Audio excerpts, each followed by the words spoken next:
Isa pong katotohanan, mga kapatid, na mahirap pong tanggapin bilang buhay Kristiyano ang pangyayari na magsisimula tayo, magkakasama, magkakaibigan, at pagkatapos yung ating paghihiwalay ay hindi maganda, natatapos sa hindi pa nga pagkakaunawaan. Alam niyo po, may mga taong kahit nakasama mo na sa pagsamba, nakasabay sa panalangin, kasama rin natin sa paglilingkod, balit isang araw, magugulat ka na lang, mawawala sila. At buti kung nawala lang, may nangyari pa, nagbago ang kanilang paniniwala. Now, ang tanong na maaring pumasok siguro sa isip natin, bakit ganun? Matagal na magkasama tapos nagkahiwalay.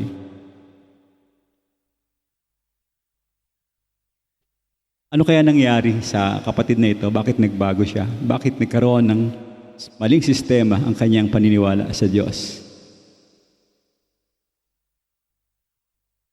Totoo ba talaga yung natanggap niyang pananampalataya o mali? Ang sitwasyong ito ay hindi na po bago, mga kapatid, sapagkat ito'y naranasan din mismo ng may akda, ng aklat na si Apostol Juan. Naranasan ito ng kanyang simbahan noon pa man. At ngayong umaga sa ating pag-aaralang talata, mayroong mga tapat na paalala mula kay Apostol Juan sa ating mga mananampalataya. Hindi lang sa mga believers noon, kundi ito rin ay upgraded sa ating panahon ngayon. Masasabi nating magkakasama dapat tayong mananatili sa katotohanan, tunay na katotohanan. May mga taong dumarating kasi sa buhay natin, makakasama natin sa pananampalataya, makakausap natin, makakasabay natin, maging sa paglalakbay siguro kung may mga family camp. Balit dumarating ang panahon na sila ay lumalayo. At doon, mga kapatid, mapapansin natin na meron pala talaga siyang ibang puso. Puso na hindi nakaangkla sa salita ng Diyos. Isang paanyaya na hindi lang dapat natin tignan ang iba, kailangan din nating suriin ang ating sarili. Tayo ba'y tunay na naniwala sa Panginoon, mananatili sa katotohanan, o pansamantala lang ang ating sitwasyon? Makikisama lang tayo, pero bandang huli ay ilalabas din tayo sa katotohanan. Tanungin nating maigi ang ating sarili. Subalit, bago tayo magpatuloy sa ating pag-uusap ngayong umaga, nais kong simulan natin ang pagbasa sa talata natin ngayon na matatagpuan natin sa aklat ni Juan, Kabanata 2, talatang 18 hanggang talatang 19. Sabayan niyo po akong basahin, nandiyan sa inyong program, at kung kayo mayroong mga Biblia, mas maganda na inyong buksan ito sa 1 John chapter 2, verses 18 hanggang 19. Ang kaaway ni Kristo. Mga anak, ito na ang huling panahon. Tulad ng inyong narinig, darating ang kaaway ni Kristo. Ngayon ngay marami nang lumitaw ng mga kaaway ni Kristo. Kaya dapat nating malaman na ito na at malapit na ang wakas. Kahit na sila'y mga dati nating kasama, ang mga taong iyan ay hindi natin tunay na kasama. Sapagkat kung sila'y tunay na sa atin, nanatili sana silang kasama natin. Ngunit umalis sila upang maging maliwanag na silang lahat ay hindi tunay na kasama natin. Ama naming Diyos na makapangyarihan, Ama namin na nasa langit, kami po ay lumalapit sa inyo ng may pagpapakumbaba at paggalang, pasasalamat. Ipapasalamat po kami sa pagkakataong ito na kami ay inyong muling tinipon upang makapakinig ng iyong salita. Ang aming pong hiling, Panginoon, buksan niyo po aming puso, isipan, kalooban niyo kami ng tamang gabay upang maunawaan namin ang iyong katotohanan. At maging aming puso upang ito'y matanggap namin sa aming pamumuhay ang iyong salita. Ingatan mo po kami laban sa mga maling aral. Bigyan mo kami ng tamang spiritual discernment upang makilala namin kung alin ang totoo at ang hindi. Patatagayin mo po ang aming mga puso, O Diyos. Kung ang aming pananampalataya ay mababaw o panlabas lamang, dalangin ko, Panginoon, na baguhin niyo po kami, gawin niyo po kaming tunay na sa iyo, mga mananampalatayang mananatili, magtitiwala, at susunod sa inyo hanggang sa wakas.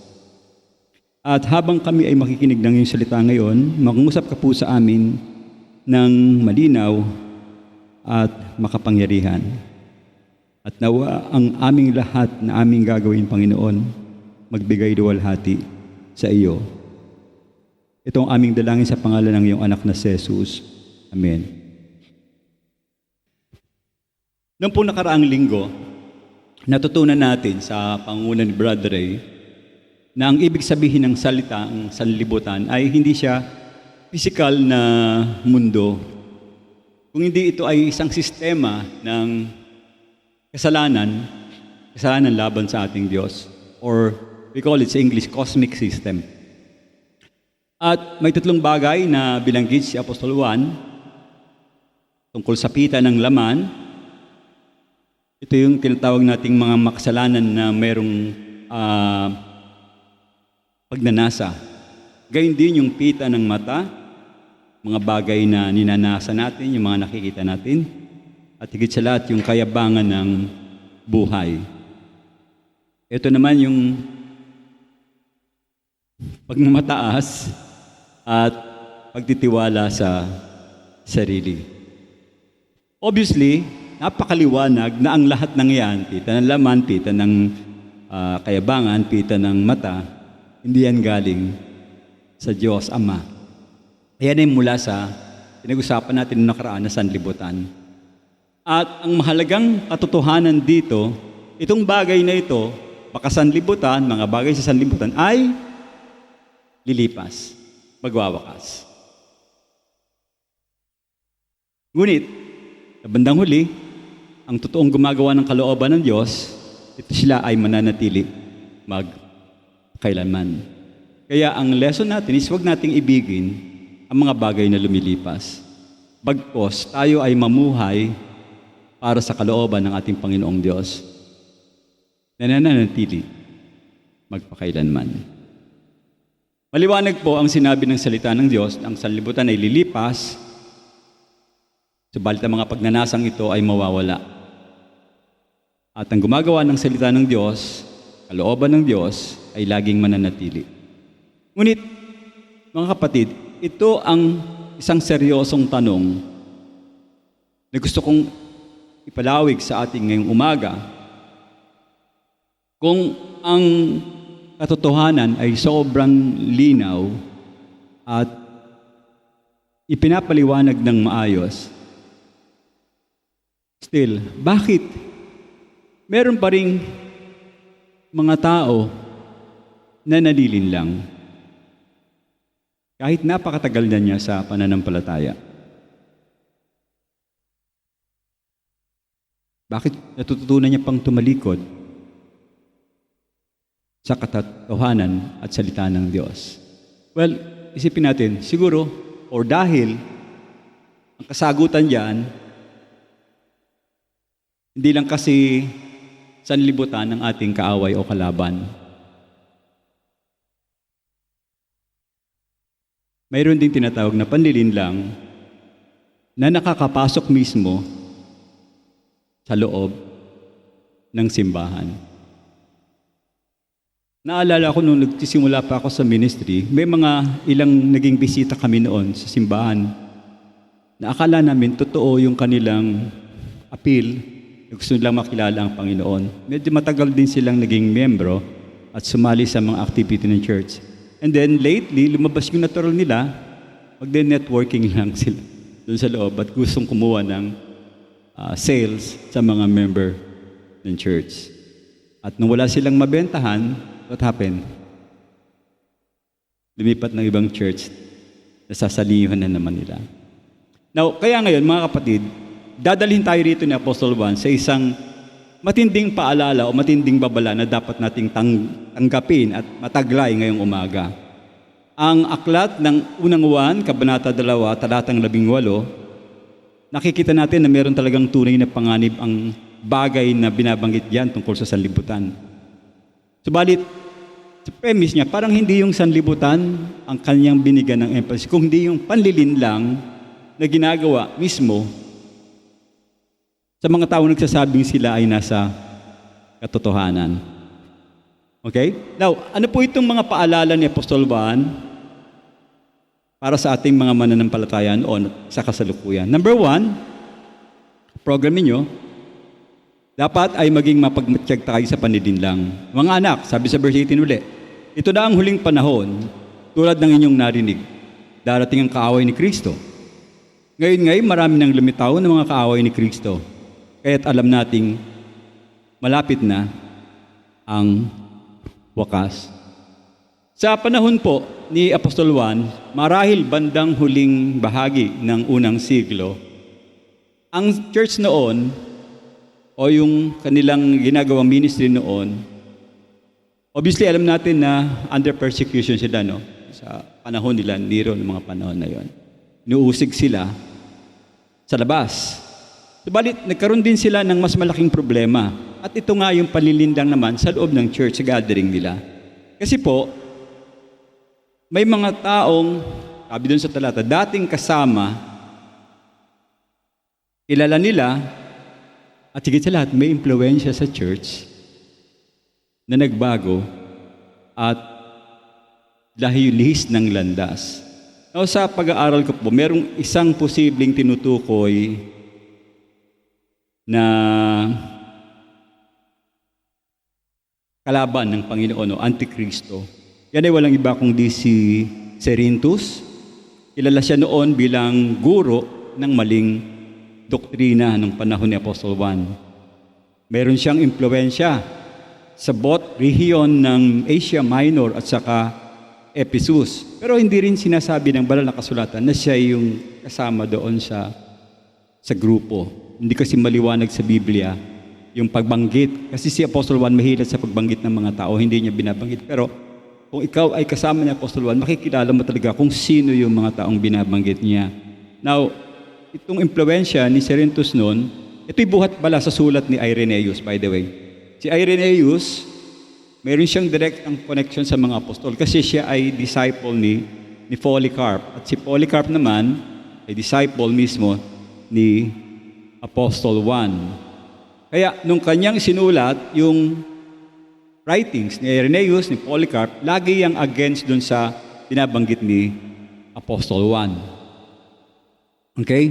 So in other words, malakas yung credential ng historical studies na ginawa ayon sa pag-aaral nila ng mga bagay na yon. But anyway, kadalasan kasi ito'y inuugnay doon sa idea, yung maling aral na yan, ang relation nito ay inuugnay sa idea na kahawig talaga ng tinatawag nating structure ng Gnosticism. Gnosticism. Isang sinaunang maling turo na nakaapekto talaga noon sa simbahan.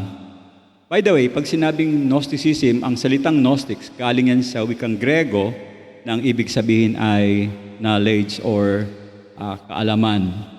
Pero in reality, ang kinakalabasan talaga niyan ay against divine viewpoints. Ang Gnosticism is human's viewpoint. Ang taong kaalaman, kanunungan lang. Now, para kasi sa kanila, bakit delikado to? Para sa kanila, itong mga lumabas, may maling turo. Ang kaligtasan daw ay makakabit hindi sa pamamagitan ng Panginoong Hesus. Meron silang kakaibang gospel, no? Kundi sa pamamagitan daw ng isang espesyal na lihim na kaalaman, ito yung dito, na tanging sila lang ang nakakaalam. O parang kukontrolin ka ng mga taong ito. Okay? Parang sila lang nakakaalam ng mga bagay na yon. Now, ang pangunahing structure nitong Gnosticism na ito unang-una, tandaan nyo, ang espiritu daw ay mabuti, samantalang ang laman o physical, laman, physical, ay tinatawag nilang masama. Espiritu ay mabuti, ang laman ay masama. So naniniwala sila na lahat na konektado sa physical world ay masama. Kaya, ayon sa kanila, imposible na ang Diyos ay tunay na nagkatawang tao. So nakikita niyo yung direktiba na bakit masyadong matapang si Apostol Juan sa kanyang pag-atake sa mga taong ito noong mga panahon na yon. Bukod sa paniniwala nila ang espiritu ay masama at ang espiritu ay mabuti at ang physical ay masama, pangalawa, tinatanggihan nila ang tunay na pagkatao ng ating Panginoong Hesus. Sabi nila, sa grupong ito, ang Panginoon daw ay para lang isang anyo, hindi siya naging totoong katawan. At yung Kristo ay nahiwalay sa taong Jesus. Nung pinako ang Panginoong Jesus, wala daw dun yung Espiritu kasi may kasalanan na yon. Now, anong problema doon sa turo na yon? Kung kayo ay may discernment. Kita natin na tinatanggihan nito ang Panginoong Jesus na nagkatawang tao. Maliwanag naman. Kaya pag aral ni Apostol Juan ang inyong babasahin, bungad lagi niyan. Dinidirect niya ang kanyang pagsasabi na ang Panginoong Jesus ay Diyos. Hindi mo matatawaran niya. Nagkatawang tao at siya ay tunay na Diyos. Fully God, fully man. Or truly God, truly man. So may problema sila. Binabago nila ang Ebanghelyo. Kung ang Ebanghelyo, ang tao ay maliligtas sa pamamagitan ng biyaya sa pananampalataya, sa kanila, merong special na knowledge na sila lang nakakaalam at considering yung kanilang pagpapaliwanag pa na kakaiba ang Panginoong Hesus, kalaban talaga siya ng ating Panginoong Hesus. Kaya ang tawag sa kanila is anti-Christ. Against the structure ng ating Panginoong Hesus. So, paragdagan, meron pa silang paniniwala ng kaligtasan daw ay sa pamamagitan ng secret knowledge. At hindi sapat ang pananampalataya. Kailangan daw ng higher knowledge na sila lang ang nakakaalam. Maraming grupong ganyan ngayon. Sinasabi ng leader na sa kanya yung sekreto para paniwalaan siya. Madaling salita, tinatanggal nito ang simpleng ebanghelyo ng biyaya at gawa ng ating Panginoong Hesus. Now, mahalaga ito. Bakit? Dahilan kasi ito kung bakit si Apostol Juan ay talagang napakatapang sa kanyang pagsasabi. Nagbukas siya ng salita, maraming antikristo ang nagsilitaw, dun sa verse 18. Sa totoo lang po, isa pang nakakadaya sa paningin nung panahon na yon, itong mga Gnostic teachers na ito, mukha talaga silang spiritual sa labas. Subalit, may dala silang maling turo. Nagbanggit na ang Panginoong Hesus, di ba? Anong tawag niya? Sheep in wolf clothing. Akala mo matino, pala ay mali ang iyong gagawin sa buhay mo. Dadayain ka. So talagang exaggerated dito si Apostle Juan sa pagsasabi, sapagkat isa pang mahalagang punto na makita natin dito, ang pagdami nila ng mga antikristo noon ay merong tinuturo dito sa Apostle Juan. Nalalapit na ang huling oras. Pag lumabas na yung mga spiritual deception, conflict, etc., it means na malapit na ang huling panahon. Nandun na tayo mismo sa huling panahon. Kapatid, gusto ko makita ninyo na kung ang mga miyembro noon ng church ay lumalaban sa maling aral na pumasok mismo sa loob ng simbahan, dapat tayong mga mananampalataya ngayon ay magkaroon ng tamang spiritual discernment. So, the order, the command, kailangan nating maging mapagmatsyag. Magtanong tayo na magtanong kung ano ang kanyang itinuturo. Taliksikin natin maugi ang salita ng Diyos at wag tayong basta lang maniniwala sa bawat aral na naririnig natin. Kala nyo, nung panahon lang ito meron, mas marami ngayong mga maling aral at ito'y nababahiran pa ng tinatawag nating influencer. Pagagaling kasi magsalita, nakakatawa, nai-enjoy yung mga tao, pero malayong malayo sa banal na kasulatan ang kanilang pinamamahagi. So nakita natin yung unang punto na kailangan natin maging mapangmatsyag sa panlilinlang dahil nga maraming guro na lumitaw at hindi lahat ay dapat nating paniwalaan. Ngunit ito pa yung isang mabigat na katotohanan, mga kapatid. Ang panlilinlang na ito ay hindi nanggagaling doon sa labas at kadalasan nga ito'y nanggagaling mismo sa loob, nagpapanggap na kasama, kabilang natin. Kasama sa pananampalataya, kasama sa panlangin, pero sa huli ay aalis at magbabago ng paniniwala. Dito po dinadala tayo na Apostol Juan sa susunod na paalala na hindi sapat ang pagiging bahagi lang ng simbahan. It's not enough na ikaw ay church members lang. Merong karagdagang utos ang ating Diyos. At yan ay kailangan nating tiyakin, listen to this, na ang ating puso ay talagang kabilang sa ating Panginoong Jesus. Kaya, number 2, kailangan nating manatili sa tunay na kalagayan, hindi lang sa samahan. Verse 19, kahit na sila ay mga dati nating kasamahan, ang mga taong iyon ay hindi natin tunay na kasama. Bakit? Sapagkat kung sila'y tunay na sa atin, nanatili sana silang kasama natin. Ngunit umalis silang, naging maliwanag na silang lahat ay hindi tunay na kasama natin. So tandaan natin, hindi mahalaga kung ikaw ay kabidang sa grupo o sa samahan. Kailangan ang iyong pananampalataya ay totoo. At ito'y magsisimula kung ikaw ay mananatili sa katotohanan. Mananatili ka sa tunay na relasyon sa ating Panginoong Jesus.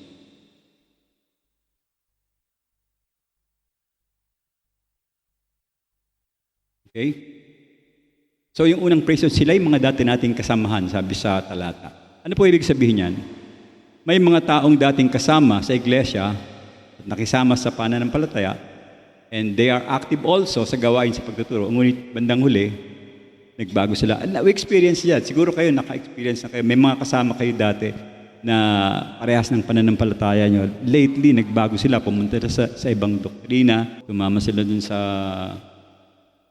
ano yung isa na sikat. Mamaya pag naalala ko. Pero dati magkakasama kayo, magkakakilala kayo. Magdugulat ka lang bakit nagbago ang kanyang paniniwala. Meron pang pastor, di ba, nag-aaral mismo sa ISOT. Nagbukang, nagpatutuo pa siya. Nakita ko ang katotohanan dito sa taong ito at hindi sa aking panggalingan na pananampalataya. Sabi doon sa susunod na page, ngunit sila hindi natin tunay na kasama. Kasi yung kanilang tunay na pananampalataya ay naglantad sa kanila ng kanilang tunay na pagkatao o kalagayan. Mga dating kasama nila sa iglesia ay biglang umalis sapagkat ang kanilang mga puso ay tunay na hindi talaga nakaangkla sa ating Panginoong Hesus. Saan sila nakaangkla? Kanilang sarili. Sarili ang bidi sa kanila. Kami lang nakakaalam ng kaligtasan. Kami lang ang inyong dapat na paniwalaan at hindi yung banal na kasulatan. Merong halimbawa po sa Biblia, hindi ko alam kung napag-aralan nyo na ito, nasa Aklat ng Gawa, Kabanata 8, talatang 9 hanggang talatang 23, medyo mahaba, no? Ito'y panahon ni Apostol Pablo. Meron tinatawag na si Simon the Magician. sa lungsod ng Samaria, mayroong isang lalaking tinatawag ang pangalan niya ay Simon. Siya ay kilala bilang salamangkero, magician siya. At sa kanyang pagiging magician, malakas ang impluwensya niya sa mga tao. So yung impluwensya niya sa tao dumating sa puntos na nakinig siya ng pangangaral ni Apostol Pablo. Alam niyo nangyari, sumama siya kay Apostol Pablo. Naniwala siya at ito pa nagpa-bautismo. Naging bahagi siya ng mananampalataya na kasama sa gawain ng iglesia. Ngunit nang makita niya ang kapangyarihan ng Espiritu, namangha siya. Pero what happened? Meron siyang ibang interest. Gusto niyang bilhin yung kapangyarihan ng banal na Espiritu. Para kung hawak niya na yung kapangyarihan na yun, siya ang bida, siya ang masusunod. Subalit, alam natin, hindi siya nabibili. Kaya anong nangyari? Lumabas ang kanyang tunay na laman at kanyang puso. Gusto niyang bilhin ang kapangyarihan ng Diyos. Napakalawak ang kanyang pagnanasa. Tama ba sa harap ng Diyos na bibilin mo ang Diyos o bibilin mo ang kapangyarihan ng Diyos? Of course, hindi yun nalalapat sa ganung kondisyon ng pamatakaran ng pamamaraan o patakaran ng pananampalataya. Now, sa panahon po natin ngayon, social media, napakalakas ng magnet nito. Siguro halos lahat tayo konektado dito sa tinatawag na social media. Sinabi ko kanina, may mga influencer, mga kilala kayong tao, na ang kanilang followers ay million-million na. At minsan, napakagaling din ito magsalita. Nakakatawa. So iniisip ng mga tao na yung sinasabi nila ay tumpak dahil pinapalakpakan at tinatanggap ng buong madla. Tinatanggap siya. Pero ang katotohanan, mga kapatid, listen to this. Sa totoo lang, hindi lahat ng viral, sinabi ko na, hindi lahat ng viral content sa kasalukuyan ay tama sa harap ng Diyos. Isang area ng subject matter na talagang napakalakas ng impluwensya ngayon sa atin ay yung grupo ng LGBTQ+A. Hindi ko alam kung nakakapakinig kayo ng mga nagsasalita nito. Now, we're not against sa mga tao na na-involved dito. Mga tao din yan, may kasalanan, kailangan din ng tagapagligtas. But yung premise na pinangangalandakan na ngayon at nakalat nila, parang sama katulad din ng panahon ni Apostle Juan. Kaya makita mo itsura ng mga tao ngayon, di na alam kung ano, malayo na talaga sa katotohanan. Kung minsan hindi mo alam yung nagsasalita kung lalaki o babae ang itsura, nakakapanlin lang ang panahon natin ngayon. Kaya ang banggit ni Apostle Juan, malapit na talaga ang huling oras. Subalit, tandaan natin, sabi sa 1 Corinthians, listen to this, chapter 6, verse 9. Bagalan ko lang yung basa para mas maintindihan ninyo. Hindi ba ninyo alam ang makasalanan ay walang bahagi sa kaharian ng Diyos? Huwag niyong dayain ang inyong sarili. Ano ito? Ang nakikiapid, sumasamba sa mga Diyos-Diyosan, nangangalunya, then listen this, nakikipag-alik sa kapwa lalaki at kapwa babae, naglalasing, nanlalait ng kapwa, nandaraya, ay walang bahagi sa kaharian ng Diyos.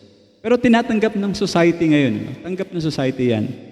Talagang parang kumbaga okay na, accepted na, pwede nang gawin ng society ngayon. And that is maliwanag na pagyurak sa kapangyarihan ng Diyos at sa pagiging ng Diyos. Pinakialaman nila ang Diyos. Ang lilikha ng Diyos, dalawa lang. And yet, naririto sila ngayon. Nagtayo ng sariling simbahan nila na pwedeng magkasal. Parehas lalaki at parehas babae.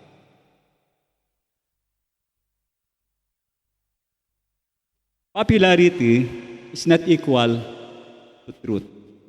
Malayo.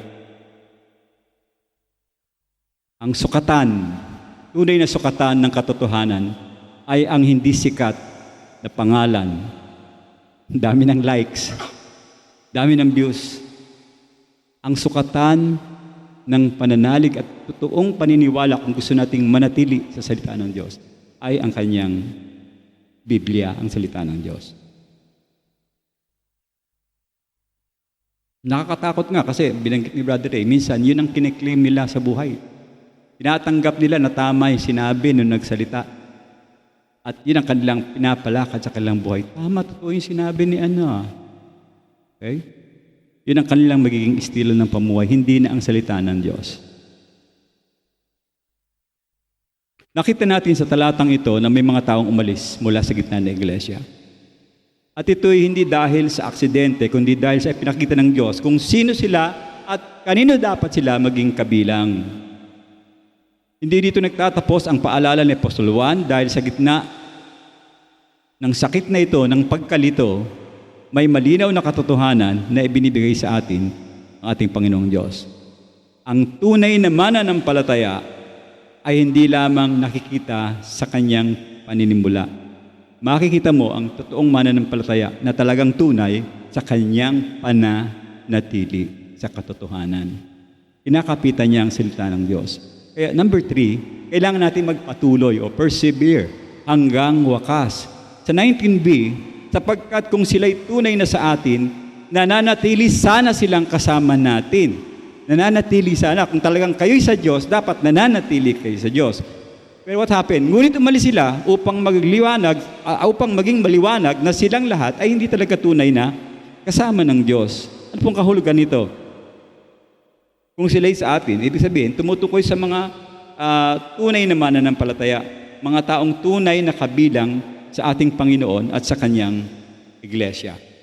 Mga taong nananatili, ibig sabihin, mga nagpapatuloy sa pananampalataya, sa katapatan ng Diyos, at hindi tumatalikod sa katotohanan. Mga kapatid, ang tunay na mananampalataya, dapat nagpapatuloy, hindi pansamantala.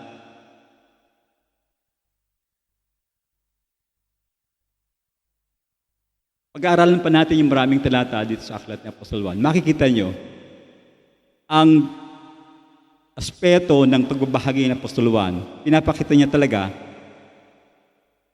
at ang encouragement niya, at gayon din, encouragement ko po sa inyo, manatili tayo na maging tapat sa Panginoon at sa Kanyang iglesia. Sapagkat kung ano yung sinimulan natin, mga kapatid, dapat papagpatuloy natin yan hanggang wakas. Mayroong isang halimbawa sa Biblia na dapat ay pamarisan natin, yung mga taga-Berea. Sa Acts chapter 17, verse 11, tsaka 10 and 11. 17 of Acts, verses 10 and 11. Mga halimbawa ng taong hindi talaga nadadala sa mga maling katuruan. Paganda nito. Nang gabing ring iyon ay pinapunta kami ng mga kapatid na sina Pablo at Sila sa Berea. Pagdating doon, sila'y pumasok sa sinagoga ng mga Hudyo. Mas bukas ang isipan ng mga Hudyong taga roon kaysa sa mga taga Thessalonica. May pananabik silang nakikinig sa mga paliwanag ni Apostol Pablo. Ito yung link ko. Sinasaliksik nila araw-araw ang kasulatan upang tignan kung totoo ang sinasabi niya nang dumadating si Apostol Pablo sa Silas. Nakita niyo yung kanilang attitude? Hindi lang sila nakinig. Sinuri pa nila yung kanilang pinag-aralan. Tayo po ba? Nagba-Bible study ba tayo sa bahay? Nagdi-devotion ba tayo? O mas pinakikinggan natin yung mga influencer dyan sa Facebook na sari-sari? Napakarami niyan. Kung kayo ay laging nasa cellphone ninyo, malamang mai-impluwensyahan kayo ng mga yan. Unang-una, gumagawa yan ng mga vlog para kumita at para gawing puhunan yung pagiging sikat nila. Pero kailanman, wala akong nakikitang mga influencer na itinataas nila ang salita ng Diyos. Laging sila ang nakikilala at yung sarili nila ang pinangangalandakan. Ang kulang kasi, yung mga nakikinig, walang salita ng Diyos.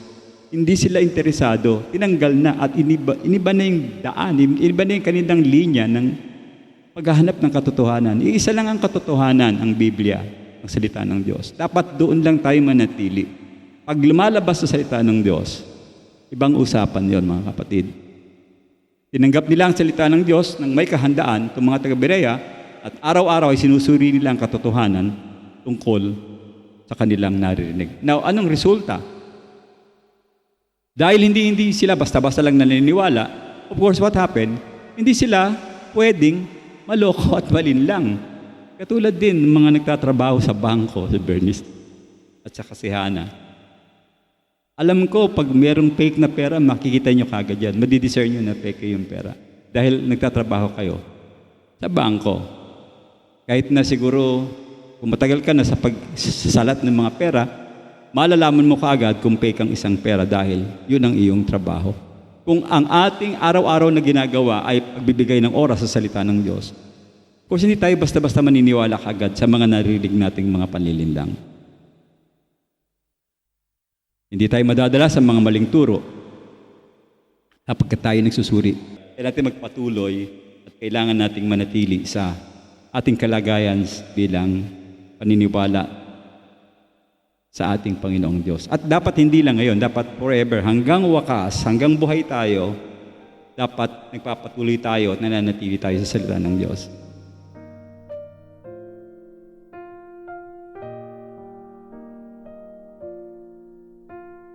By the way, baka makalimutan ko, maaari mag-isip kayo, kailan yung huling panahon? Ang sukat po ng huling panahon, hindi ko na binanggit kanina, nagsimula nung ang Panginoong Hesus ay nabuhay na paguli hanggang sa kanyang pagbabalik. So yun yung timeline ng huling panahon. Nandun na ba tayo? Wala pa. Nandun na tayo. Pasok na tayo. Okay, so malawan tayo sa mga bagay na yun. So sa gitna ng mga aral noon na mali at mga aral na nanlilim lang sa mga mananampalataya noon, sa huling yugto, makikilala ang totoo sa pamamagitan ng hindi pagpasok, pagsanib, pagsali, pagiging membro ng simbahan. Makikilala mo na tayo'y totoo kung tayo'y mananatili sa salita ng Diyos na hindi lumilipas. Panginoon, maraming salamat po sa iyong salita. Amin pong napakinggan ngayon. Salamat sa paalala na kami ay tinawag upang manatili sa aming Panginoong Hesus. At maging matatag sa katotohanan at huwag malinlang ng mga maling turo. Ingatan mo po kami, Panginoon, sa aming mga puso at isipan. Bigyan mo kami ng discernment upang makilala ang katotohanan sa gitna ng maraming tinig ng mundo. Huwag mo po kaming hayaan, Panginoon, na maging kampante lang kung hindi manatili kaming gising, manatili kaming matapat sa iyo, O Diyos. Kung may mga bahagi ng aming buhay na hindi paganap ang aming paniniwala at hindi nakaugat sa iyo, dalhin mo kami, Panginoon, sa tamang pagsisisi at tunay na pagbabago. Palakasin niyo po kami, O Diyos, sa aming pananalig upang kami ay hindi lamang magsisimula, kundi magtuloy kami, manatili kami hanggang sa wakas. Dalangin ko po na kami ay patnubayan mo sa aming pag-uwi at paghihiwalay ngayong umaga. Ang aming pamilya, ang aming trabaho at araw-araw na pamumuhay. Nawa ang aming mga buhay, Panginoon, ay patuloy na magpahayag ng katotohanan at pag-ibig na ibinigay sa amin ng Panginoong Hesus. At ito ang aking dalangin sa kanyang pangalan na aming tagapagligtas at Diyos. Everybody says,